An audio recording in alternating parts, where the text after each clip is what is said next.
Hello, everybody. I hope all finds you well. I'm so excited. And yes, we are running a few minutes behind schedule. I hope you're having a fabulous Tuesday and a fabulous lunch break. So ordinarily, we would have started some 7 minutes ago. However, we're running a little bit behind schedule. So welcome to Healing Through Love.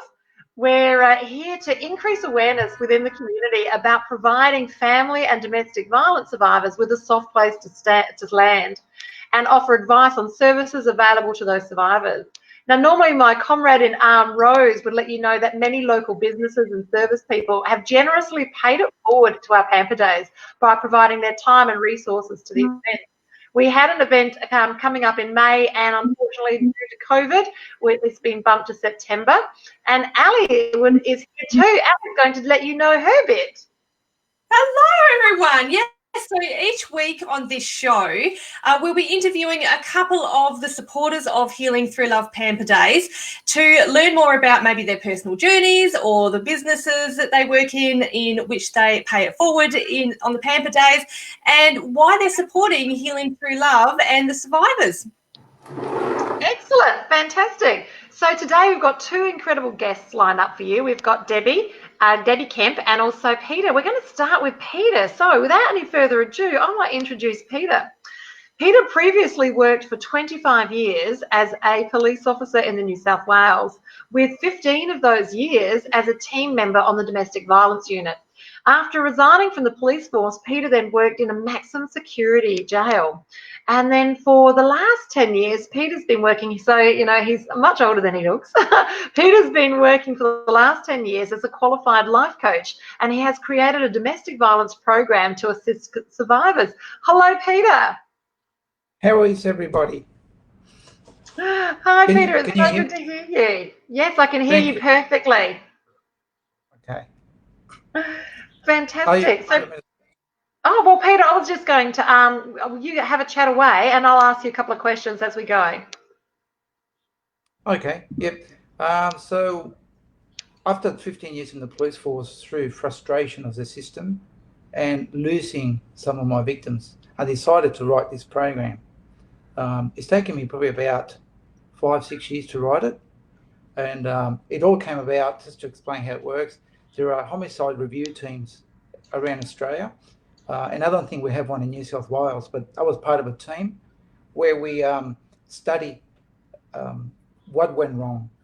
And it's a team, there's a magistrate involved, there's detectives, there's domestic violence officers, lawyers, and victims. And so after the incident, we go and check, how can we prevent this from happening? And we re-interview neighbours, interview family, go through all the police statements, everything we can get our hands off.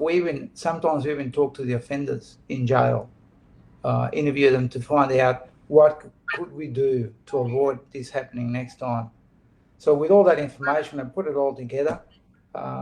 15 years in domestic violence, we had 2 court days, and we had about 160 cases a week. And I spoke to so many victims, and out of all talking to victims and offenders and the judges, I ended up with this program. So it's in quite detail, and there's many, many modules. But today I'd like to start with AVOs. And I'm going to keep it as simple as possible, only because it's overwhelming and it's a bit scary. And I don't want to turn any survivors off applying for an order because it's so complicated. And it's not. It's quite easy. So what is an AVO? AVO, it's an order restricting the behaviour of the perpetrator. There are 2 types of AVOs. The first one is one where the police applies for it, and the second one, you can apply for the order yourself. The advantage of the police applying for the order is they have prosecutors and they'll represent you in court. Can you see me, Charlene?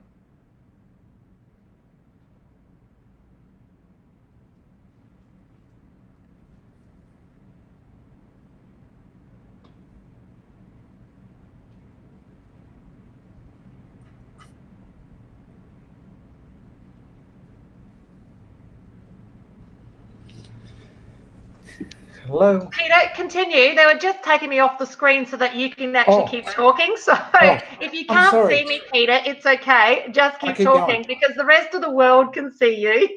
So I'm still here. I'll stay here. Keep talking. So there's two types of AVOs, the one that the police applies for the victim, and there's a private one you can apply for yourself.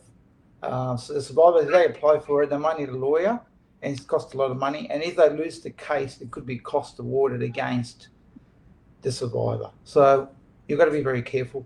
Also, there are two different types. One is a domestic violence order, and the other one is a personal violence order. The domestic violence order is the order if you have a relationship with someone, a husband, wife, daughters, uncles, and if you're not in a relationship for your neighbour or your work colleagues, that's called a personal violence order. Now, the order is only as good as the person applying for it. We'll have to use very special and clear terminology on the orders and trying to include everything that we can on it. You can imagine if we need to paint a picture for the magistrate of what's happening. So it's very difficult for, sometimes I like to educate the survivors on how to write their own orders so they can instruct the police or the solicitor or whoever they're representing them. So if they know, it'll empower the victims to know what should be in this order. I want to include this. This is my order. I can put whatever I want on it. If it's not admissible in court, it doesn't matter. I think that we should put everything that we want to put, what the victim wants to put in, even if the police says, no, that's not relevant. That's not for them to decide. It's up to the magistrate. So I would include everything in.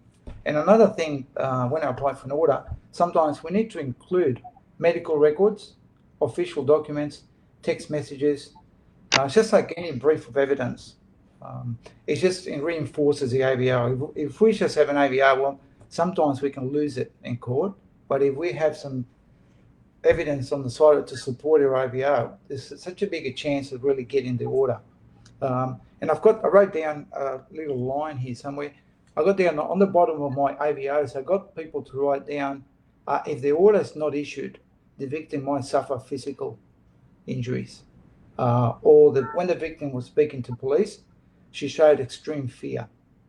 Now, if you put that on the bottom of an order, it's such a powerful message to the magistrate that he should issue that order.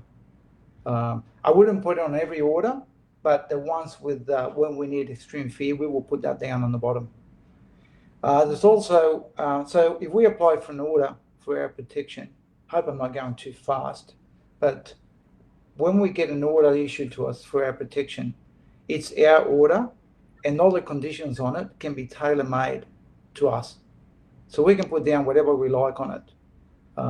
In New South Wales, we got 13 conditions on it. You can still live with the offender and have an order, or you can exclude them from the house.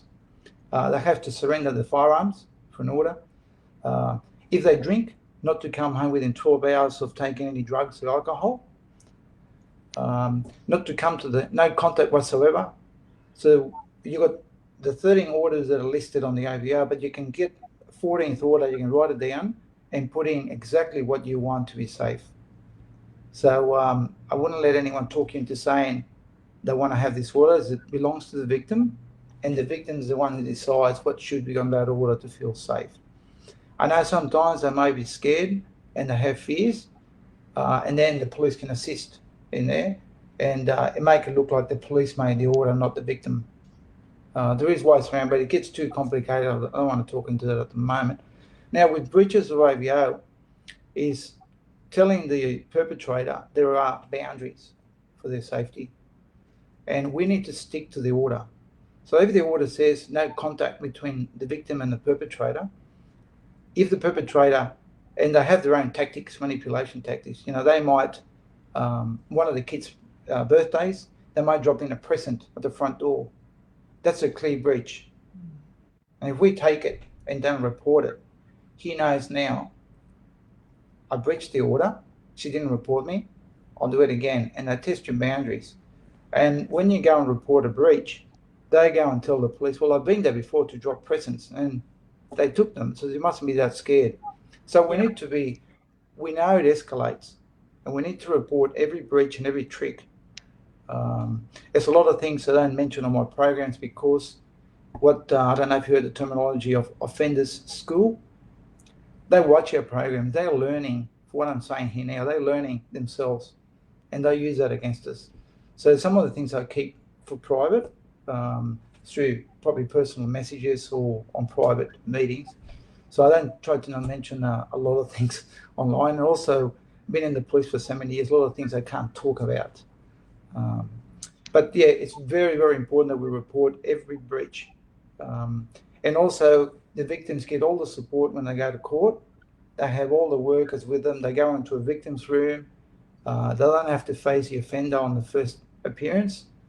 And so if an AVO is done and they're not happy with it and final, you can vary the order. So you can go to call the police and say, look, I'm not happy with this condition, so I want to add more to it. You set it up for court again, off it goes just for the new condition on it. Another thing to remember is personal violence orders. That's against neighbours and other people like that. Got different proofs for it. So if you take an AVO against a neighbour or a worker, it's a different order. Sometimes the police won't apply for those. The survivors will have to apply for those orders unless they're in fear. Another thing I wanted to mention was cross applications. So if you take an AVO out for the police take an AVO on your behalf, the offender can then go and try and take an order against you. But the good thing about that is we order our order first, so we are the victims. So their order still counts if they got the grounds for it, but because we applied for it first and the police applied for our one, then we represented for our order. But that's getting a bit probably complicated. And any kids under 16, only the police can apply for the order. And family law orders, they override the AVO. So when you apply for an order, you need to tell the police, I've got a family law orders. How do we get around it? Because if it says the perpetrator can come home and pick the kids up, and the order states no contact, yep. Then if he comes home, he can actually breach the order and not get charged with it. Peter, you are a wealth of information. Absolutely. There's just, and this is module 1 of how many that you talked through? 16, did you say? No, 60. 60. So there's lots to learn, and we're definitely going to be having you back on a regular occasion and looking at actually having you for a complete series as well. From my perspective as a survivor, the greatest threat has been that, he's literally said, if you go to the police, I'll kill you. So, it's getting through that first section of getting to the police to actually, make the complaint and get the AVO raised. For us on the other side, that's the biggest challenge, to get to that point. And yeah, so we've got some other specialists in that area that would love to talk to with you guys that are watching the show on that as well. Peter, was there anything else that you'd like to add in closing comments around the AVO? People have to remember that it escalates. They test the boundaries and it keeps going. You're better off acting as soon as you can. I know that the system sometimes let people down, but with my program, it's teaching the survivors what their rights are. So we actually become little lawyers ourselves about our system. We collect our own evidence and then we give it to the police. We don't let them collect it for us because sometimes it doesn't happen. They are very busy and sometimes they haven't got the knowledge and it's not their passion. It's our safety. That's what counts. The thing is it's about us, and we need to be armed with all this. An AVO is a very confusing document. Victims they go home with it. They don't know what it means. They need to ask before they leave, what does that mean? The first paragraph, it says not to assault, molest, harass. Now, all of those, assault, what is an assault? And that's why one of my modules talks about assaults. Assault's not just hitting someone. There's a lot of other assaults. And if you're not sure you've been assaulted, you want to report it.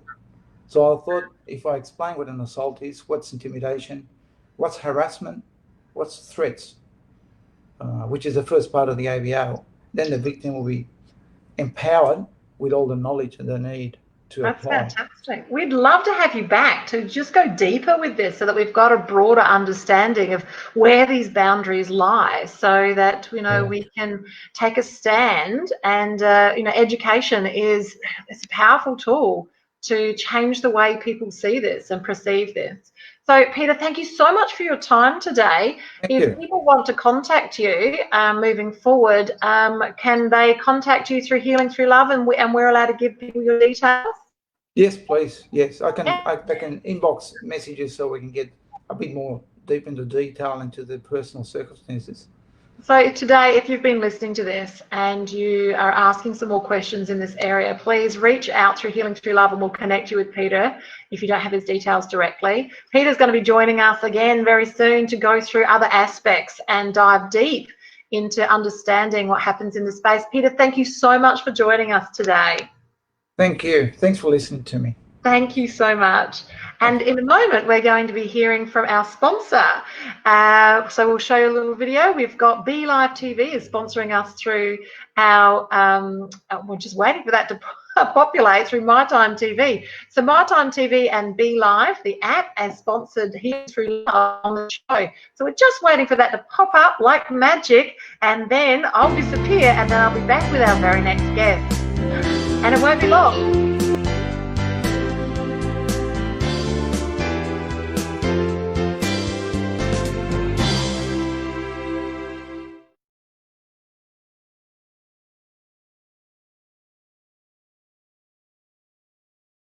Hello, and we're back. Excellent. So we're ready with our very next guest. So in the waiting room, we've got Debbi Kemp. She is from Angel Whisper Wellness Services. Now, they offer a complete wellness service package for you and your pet. So it's centered on energy healing and gut health. And Debbi will be joining us at our next Pamper Day in September this year with a warm, warm welcome introducing Debbi Kemp. Debbi, can you hear me? Okay, Debbi can see me, but Debbi might not be able to hear me because she's not saying anything. But hello, Debbi, you look lovely today. I love the clock in the background, and maybe Debbi can't hear me. So, Debbi, can you let us know if you can hear us? So Debbi's not answering. Maybe we can ring her on her phone. Hey, we could try this. Let's ring Debbi on her phone and see whether or not she can actually just chat with us.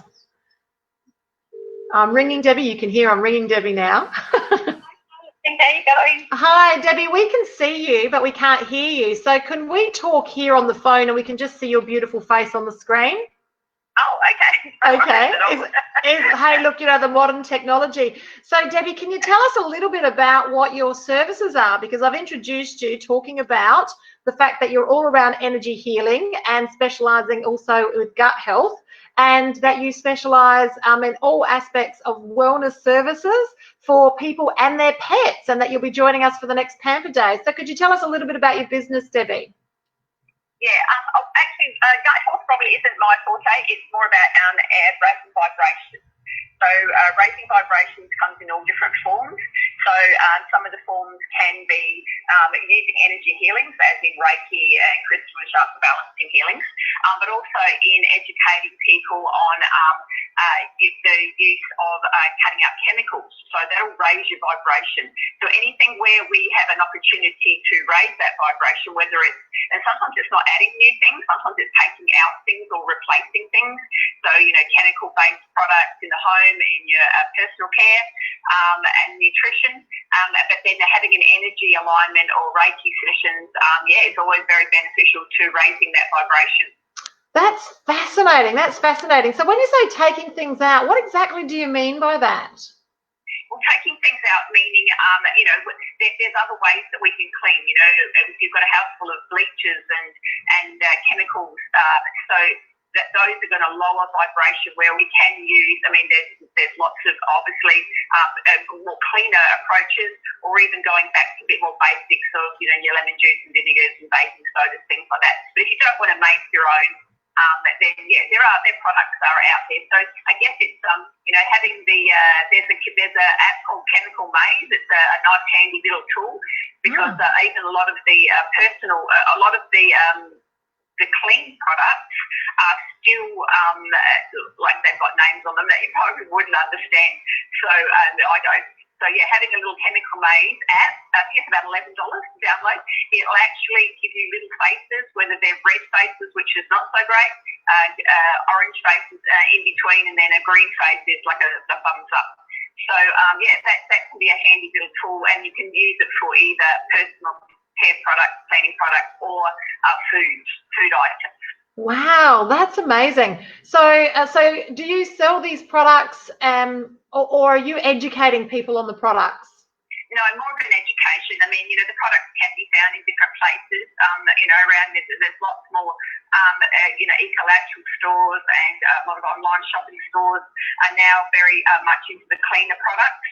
But anything that you can swap out. So, I do a lot of clean cooking, so nutrition-wise, and, my family will attest to they've never missed out on anything that's sweet, with just using different ingredients. So they're replacing flour with almond meals or coconut flours, different grades of flours, replacing sugar with honeys, maple syrups,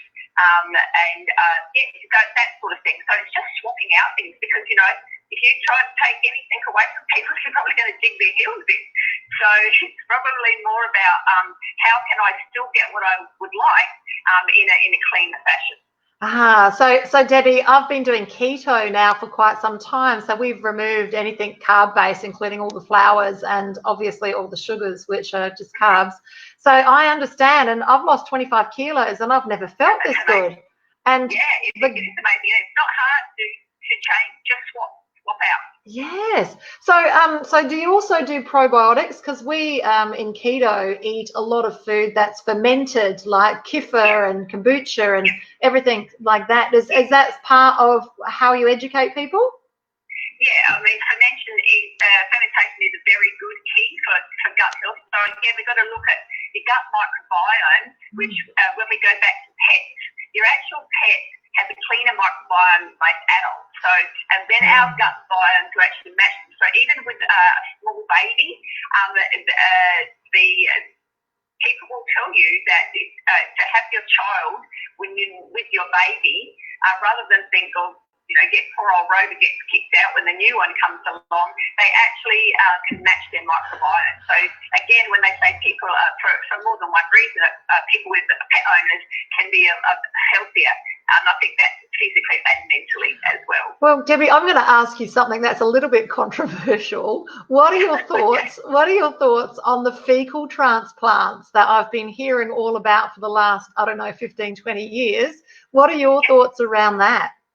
Well, I could put you on to a lady. She used to be an Adelaide lady, Kirsty Worth, her name is. And so if you Google her, Kirsty Worth, she's actually had one. And so her story is absolutely amazing. So what it was, her body and then her son didn't produce the proper biotics. She did actually go to America to have this done. And she's on a public platform and has shared this story, so I'm not speaking out of her. But her son actually, and I think from memory, her story was that he was considered autistic until he had the fecal transplant. And I think she said that after the first one, and they had it was a process, obviously, but he actually sat up and said that he felt so much better, and that was like words. He actually was strung a sentence together. I've heard. Just the thought of it's like makes my skin cringe a little bit. But having a great understanding of what's happening down there, I can understand how it works. We live in such a clean environment now that we're taking out, and even with cesareans, because apparently that's how we get our first batch of defense is to be born vaginally, and if we're not, then if we're born cesarean, then we don't have that microbiome to protect us. And what cesarean? And obviously there's some cases where that it has to happen. But what the midwives know now is that they actually swaddle the baby and with those fluids. Yeah. So the babies are actually, if it has to be a cesarean, the babies are actually, they use the vaginal fluids to bring in the baby's first lot of microbiome. That's how the baby gets the microbiome. Oh, and it comes through the skin. We're totally off topic, but that's okay. And it's lunchtime for everyone else, Debbie, we're just saying. So we'll just change the subject. Debbie, I wanted to ask you about our Pamper Day coming up in September. So you'll be joining us. What types of things will you be doing to pamper the guests? Have you chosen what you'll be doing this year? Again, I mean, I'm open. A couple of years ago, I think I was doing makeovers for the ladies. And that again was, obviously using very natural products, and just giving them that little bit of what it felt like to do something for themselves. And yeah, I think the feedback was that the ladies said they hadn't even been doing anything nice for themselves, let alone have anyone do it for them. But I'm also open to doing energy healing, reiki sessions. I'll leave that up to you girls, what you think is the best thing I could offer at the time. I want to say thank you so much, Debbie. It's really important to be able to create these beautiful, safe places to land. And as you say, the girls, for some of them, this is their only opportunity to have this level of pampering for, well, I know the last lady that I spoke to, it'd been more than 10 years since she'd literally been outside of the house. So, yeah, absolutely. So it's just such a blessing to be working with people like yourself, Debbie, to be able to create these beautiful, safe places for people to land. And we've had some fantastic guests today now with Debbie, speaking from Angel Whisper Wellness Services. And she's got such a broad range. Her details are scrolling along the bottom of the screen. And so if you reach out, you can contact Debbie, or you can contact her also through a Healing Through Love page as well. So, Debbie, thank you so much for your time today. It's been fantastic to have you here, and very interesting to do the interview over the phone, holding it to the microphone. Where there's a will, there's a way, isn't it? You know, everything, as Marie Furlio says, everything is figure-outable. So we've had some fantastic guests today, and Peter will be joining us again too soon to go through the different layers and educate us on everything that we need to in that space. Guys, thank you. Thank you so much, Debbie. I'm just putting the phone down now. My hand's getting sore. Thank you so much for joining us today. And we give thanks for some very, very special guests. So we'd look forward to you joining us again. So the same time, so 1 o'clock next Tuesday. And in the meantime, if you offer a service of any description and you're in a position to pay it forward, we would just really love to chat with you. You can contact us through htladelaide@gmail.com. And be sure to tune in again next week at 1 p.m. and hopefully without any technical difficulties this time. God bless and bye for now. And over to our sponsor.